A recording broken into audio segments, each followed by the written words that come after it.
இப்போ பெருமாள் கோவிலுக்கு நீங்க போகும் பொழுது வெறும் கையை வீசிட்டு கோவிலுக்கு போகவே கூடாது.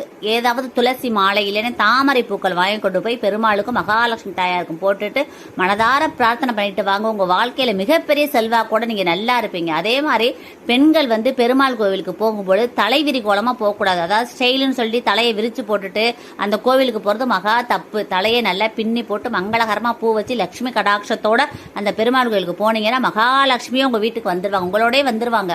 அதே மாதிரி கோவில்ல பிரசாதம் கொடுக்கும்போது அந்த பிரசாதத்தை நீங்களும் குடும்பத்தில் உள்ளவங்க மட்டுமே சாப்பிடலாம். அந்த பிரசாதத்தை வாங்கி வேறு ஒருவர் கொடுக்கறது மிகப்பெரிய தப்பு. உங்களுடைய லட்சுமி கடாட்சம் அவங்களுக்கு போயிருங்கிறது ஐதீகம். அதே மாதிரி கோவிலுக்கு பெருமாள் கோவிலுக்கு போகும் பொழுதே நமஸ்காரம் பண்ணிட்டு போயிடணும். அங்க சடாரி வைத்த பிறகு கீழே விழுந்து நமஸ்காரம் பண்ணக்கூடாது.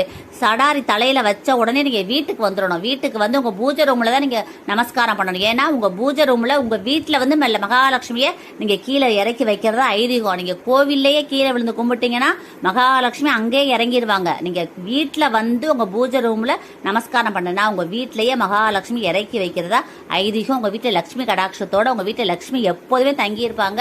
செல்வ செழிப்போட மிகப்பெரிய செல்வா கூட நீங்க வாழலாம். உங்க வீட்டுல பொருளாதார முன்னேற்றம் நல்லா இருக்கும். குடும்பம் மென்மேலும் செழிப்பா வளரும். இந்த பதிவை எல்லாருக்கும் ஷேர் பண்ணுங்க, கமெண்ட் பண்ணுங்க.